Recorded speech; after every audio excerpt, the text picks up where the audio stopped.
You're listening to the Meet the Farmers podcast with me, your host, Ben Eagle. Please remember to subscribe to the show wherever you are listening.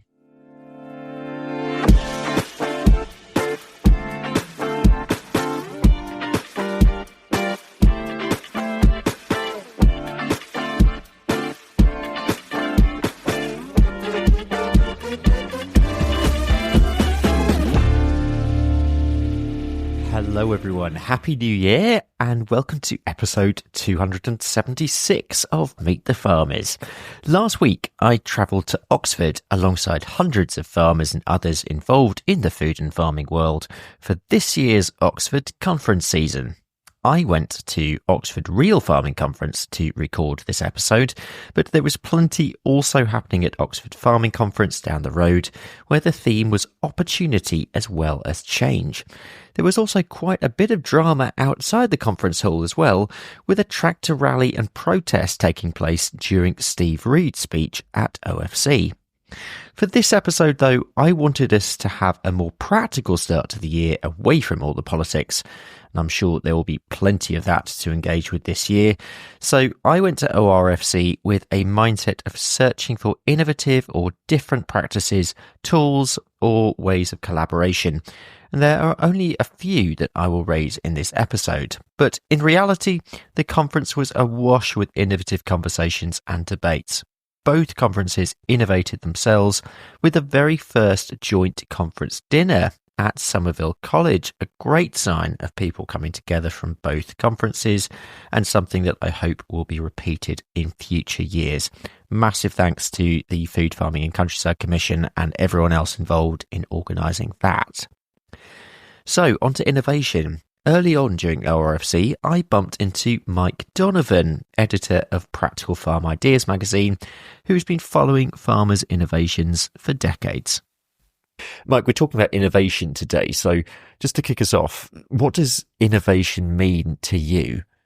Well, it's got a huge variety of meanings. It's all to do with a problem. It starts with a problem. It doesn't start with, as far as farm innovations are concerned. Now, that actually is rather different to what companies do, what companies are making. They're searching for things that they can make and they can sell. They're not necessarily things that are needed. A farmer makes something that's needed, or he does something or adapts or modifies a machine because it's needed. So there's one big distinction there. You've got a lot of farmers doing having small ideas, rather like a oiler on beet or combine harvester chains, where every time you lift the pickup, it squirts a bit of oil onto various chains and so on. On the other side, there's a farm that I visited in Denmark, in fact, last month, and he has an enormous acreage of potatoes, and and planting them is a long, slow job. He has built himself a 12-row potato planter. Now, and he says, his maxim is, if you can't buy it, you turn around and make it yourself. You don't just give up. And so, you've got a huge variety of things. Yes. Over the time that you've been covering farmers being very creative, really, with the way they innovate their tools, has the way that farmers innovate changed over time, do you think? Well, they've moved with the times because they understand computers, or some of them understand computers. They know how to line up sensors in grain stores or sensors in fields and so on, not only to tell them how much air should be blown through the wheat or how much water should be put on it, but actually do the whole thing automatically so that you sit on the beach with your feet in your feet in the sand, as it were, and do it all remotely. Well, in 1992, when I started the magazine, there wasn't much remote going on about farming. You did it yourself. Mike Donovan. One of the many workshops at ORFC that grabbed my attention was called Beyond the Tech Divide, Rethinking Innovation for Agroecology. In small groups, we were asked to consider the practical, philosophical and political dimensions and impacts of innovative practices and how they relate to the agroecological food movement. After the session, I caught up with session facilitators Chantal Weyen-Clement and Pat Thomas. As part of this episode, we're reflecting on innovation itself. And I wonder if you could both just start by reflecting on the idea of innovation in terms of how you would define it. Thanks. That's a great question, because I think innovation right now has quite a narrow definition, certainly in food systems conversations.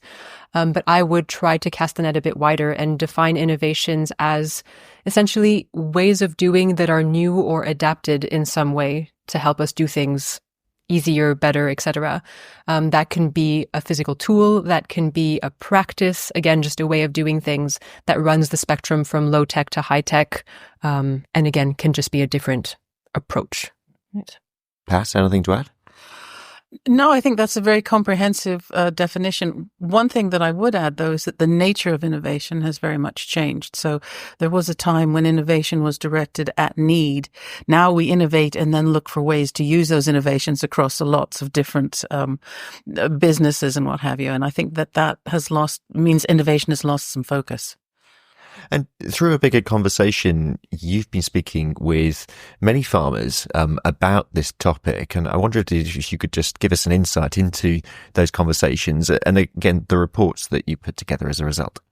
Sure. So we spoke specifically to UK agroecological farmers, and what we wanted to know was whether innovation, as it's perceived at the moment, is a good thing for agroecology or whether it might actually be a threat to it.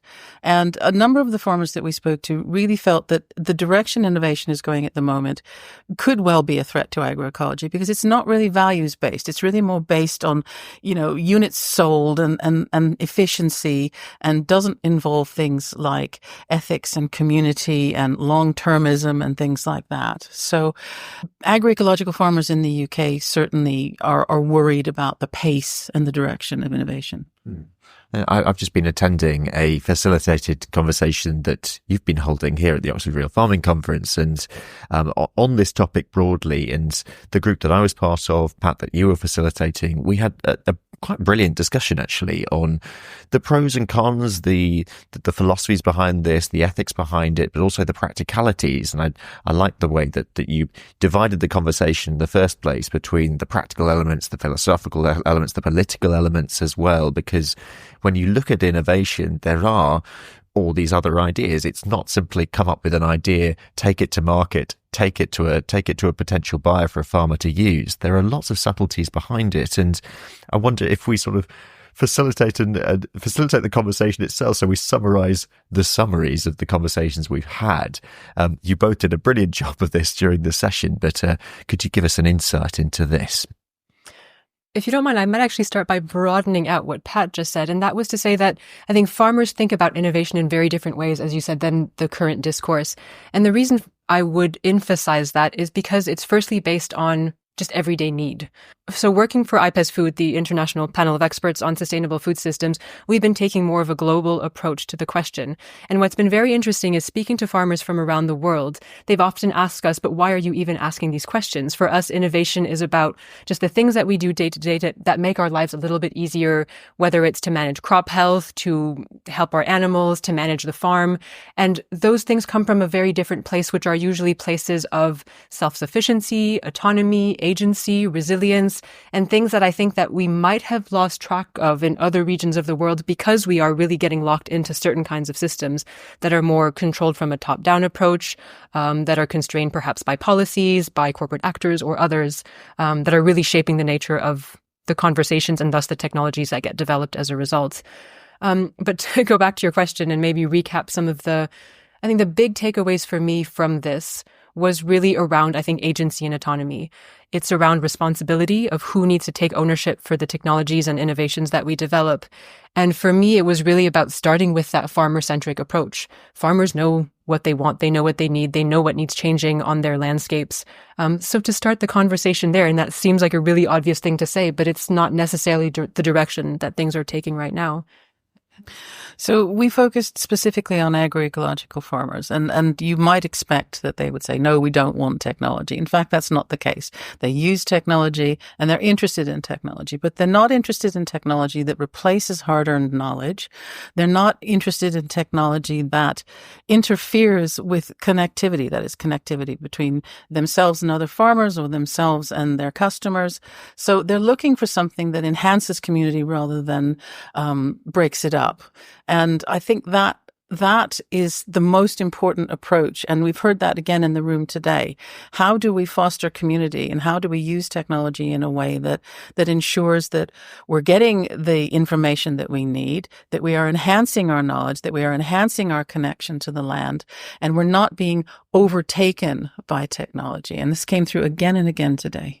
I mean, for me, this was actually one of the key innovations from when I was reading the room, is actually almost the way and the methods that you use the technology. So those words, community, the people element, the communal element to the use of that and the ethics behind it. So, I mean, just to summarize this conversation now, if a listener is perhaps engaging with something new on their farm, what questions would you say that they could perhaps be considering in the use of that new practice? So, small plug here. If you were to read the Agroecological Intelligence Report, we have a whole list of questions that came out of our interactions with farmers. And again, they were about some really basic questions like, is it necessary? Is there an alternative? Who controls it? Can I repair it? What's its environmental footprint? The selling of innovation is that it's easy, but actually it isn't. There are a whole lot of questions around it. And what we want to do is develop critical thinking around it so that we don't just blindly accept technologies, but make sure that when we do, they are meeting a need. I think the other thing to really focus on is the fact that technologies and innovations don't happen in a vacuum. They are embedded in different priorities, in different systems, thought of by different actors. So there's a lot of considerations to think about when you adopt a new technology or want to move towards something different. I think that would just be the basis of the thinking that I would hope would go behind the adoption of something new. We're now going to profile two practices that the Organic Research Centre have been particularly interested in: living mulches and tree forage. To give us an overview of living mulches, here's Matt Smee from Agroecology. So living mulches are a semi-permanent legume understory that are usually sown into in the arable setting. It's sown into a cereal crop, and then after that cereal crop is harvested, you direct drill into the established clover or legume mix understory. And we could be talking a range of different species here. Absolutely. In the talk just now, we looked at a farm that had a two type of clover mix, which was Aberrace and Aberherald. Very low growing varieties, which is really important. Other varieties that are getting quite a lot of press at the moment is Lucerne, and that has a deep tap root, so doesn't quite have the conflict in terms of root zone competition with the cereal crop.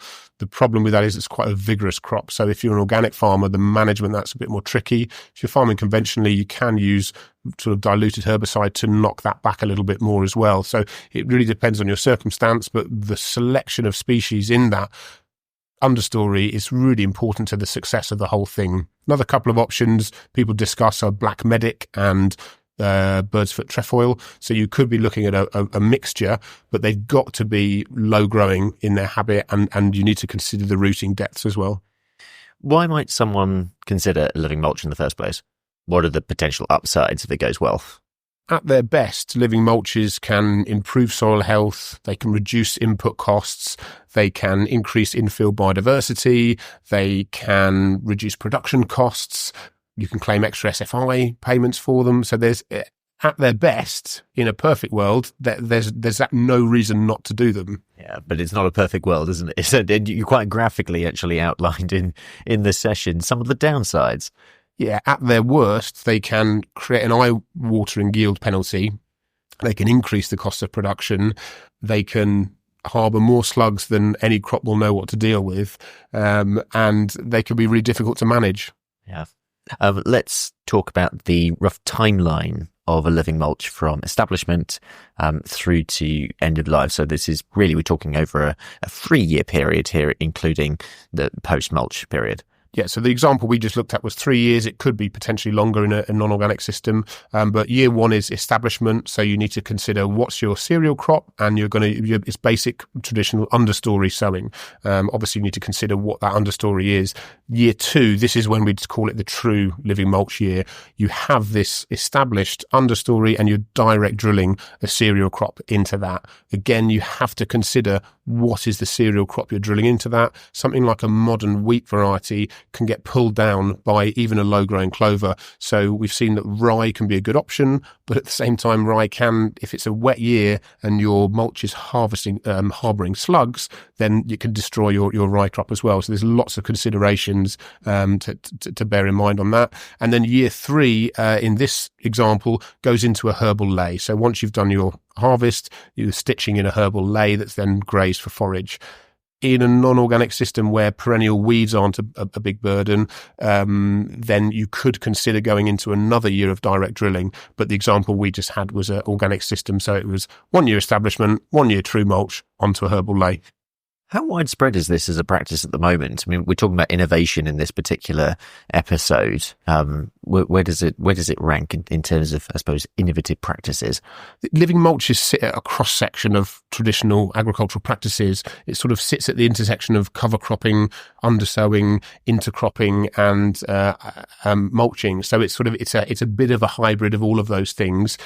It's becoming more popular, but it is still very niche. Wild farms, this is one of the ways that you can grow wild farm standard wheat. I think you need to look at their standards to understand more how they stipulate to do it. But so there is more interest with coming into this space. But as we've just seen in this session, there's a lot of considerations to try and mitigate the downsides of living mulches. How does the listener find out more if they're interested? So perfect timing. At the end of this month, maybe into February, we'll be launching on the Agroecology website a technical guide into living mulches. So you can have all of your questions answered there. And there's sort of a collation of all the existing living mulch resources on the site will be available in one easy place to find. So that's agroecology.co.uk. That was Matt Smee, and now over to Lindsay Wistons from the Organic Research Centre to tell us about tree hay and tree forage generally. Tree fodder is preserved leaves and twigs that is fed to livestock. More and more it's being used to encompass browse, but traditionally browse was itself, which is fresh fodder straight from the tree. Tree fodder would have only meant tree hay in the past because that was really the only way it was preserved. But as we come into the last 30, 40 years, there's been more interested in making tree silage, even though it's very, very low level. But recently, there's been a lot more interest in making silage out of tree leaves. Okay. And as a practice, why should farmers care? Why is it a practice for the future? Yeah, so I think we should care about feeding tree fodder or browse. Firstly, from the animal's point of view, it's a natural element of their diet. And by encompassing tree fodder, we allow the animals to have a better repertoire of food sources. So increasing that food library. Not sure that's the right word, but it kind of works, I think. From the landscape point of view, well, trees exist in the landscape already. And if they are a good source of fodder, why are we not utilising them? So on that note, we import many minerals and things like that particularly from finite resources, which is quite worrying. And if these minerals particularly exist in trees that are already within our own landscape, then that seems to me a much more sustainable and resilient source. And finally, really for the landscape itself. So we know that beyond tree fodder, trees bring many other benefits to the landscape. And so really to me, it's win, win, win all the way. Did it used to be a widespread practice? Historically, yes. It was really one of the fundamental sources of food for winter, at least. Our traditional trees were ash, elm and holly as our fodder trees. Very, very important. That's not to say that there weren't other trees that were used as tree fodder, but those three in particular. And finally, if a farmer's interested in learning more about it, what's the way forward? Well, some farmers have already been practicing this, and they've really been doing it through trial and error. A lot of research is being done, and we continue to do that. So it's a little bit of watch this space. But there are some fact sheets out there. There's some work on agroecology and at the Organic Research Centre, but also further afield. One final practice that has become fairly common in terms of interest in regenerative and agroecological circles is agroforestry. I sat down with Lindsay Duncan from World Animal Protection to tell me about a conference session that she had chaired. Lindsay, you were chairing a panel session. There were two farmers on this, and today we're particularly interested in farmer-led innovation. That could be practices, that could be tools, but here you've got two farmers in two different situations. We're talking one with pigs, one with poultry, but we're talking about woodland settings with that. So first of all, before we get into that, I wonder if you could just tell me sort of what innovation means for you and why perhaps we should take note really of farmer-led innovation. Yeah, absolutely. So innovation for me is really looking at how your farm can work for you as the farmer, with nature, with your local environment, and really incorporate the lives and the welfare of the animals that you're farming as well. This is where innovation really becomes a key aspect when you're thinking holistically about everything. And just give us a brief summary of the panel session that you chaired. So we were chairing the panel session, low-cost interventions that benefit animals, farmers and the environment. And we had three farmers on the panel from two farms. One is still very much in the transition phase. They have bought a farm and they are kind of building it from scratch into their dream regenerative farm. And they have cows and poultry. And then one really well-established farm that adopted woodland and introduced pigs into that woodland. So really, really interesting journeys for both of them, very different, and obviously very different innovations and outcomes because you're looking at different species here. And their benefits to the local environment and the benefits of the trees to them come out quite differently, I would say. So tell me a little bit more in terms of the similarities, first of all, between those examples. So the similarities really was the focus on trees. It's getting animals into trees. It's getting trees back on the land. Feed is up to 60% of the cost for farmers. And it can make it quite difficult to keep that farm running. So bringing in the trees, moving away from the sort of traditional pasture that you would have, you can, it turns out, completely eliminate your feed costs eventually. But in the meantime, you can drastically lower them as well. And not only is it a cost benefit, but it massively benefits the animals. They are eating a wide range from this forest. So the pigs will be rooting through the ground. They'll be managing the forest as well. They'll be making sure that there isn't one dominant species of plant taking over. But they will also be benefiting from that range of plants and, wildlife that they're eating, because they do. And it's the same for chickens, and it's the same for cows. Cows shouldn't just be eating grass. They should be eating, shrubbery. They should be eating woody plants as well. It's really good for their digestion. It's really good, as well for their behavior.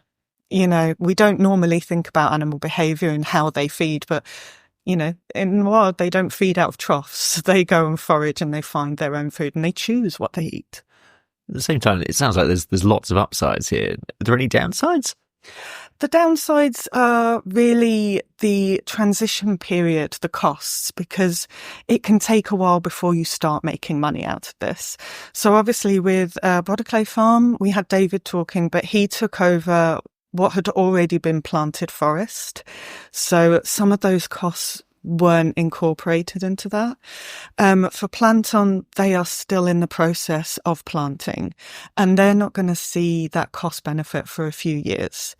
They need that support. They need the payment systems or the grant systems to be able to see them through that transitional period. Let's turn towards differences between those enterprises and perhaps the way that they've approached the practice itself. What for you were the key differences between them? So with Broadacre, you're really looking at land that you can't produce crops on. This is, it's upland, you're in Scotland.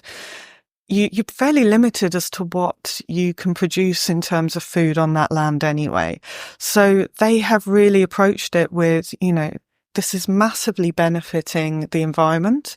This is massively benefiting wildlife. But we can also have pigs incorporated here. We can make it a working farm that can be economically viable. With plantain, it's a bit more of a traditional approach to it. This is a working farm that has been bought, and it's looking at how you can transform that working farm into proper regenerative agroforestry kind of practices. So that's it for today's episode. Huge thanks to the organisers of Oxford Real Farming Conference for having me. And if you went along to either conference, I'd love to hear about your experience. You can email us at hello@ruralpodmedia.co.uk. Next time, we'll be talking pigs and arable, and I'll be visiting Tom Wright from Norfolk. Until then, have a great week. Meet the Farmers is brought to you by RuralPod Media, the only podcast production agency to specialise in the rural sector. We're on a mission to make rural stories mainstream and help businesses, organisations and communities like you tell your story through podcasting. Podcasting is a fantastic way of connecting with your audience, whoever that might be, getting your message out there and networking with leaders in your niche. RuralPod Media can help you by launching your new podcast or helping you with the technical side. We also provide podcast training and an audit service if you already have a podcast, you're not sure where to take it to next. For more information or to book a call, visit ruralpodmedia.co.uk. That's ruralpodmedia.co.uk.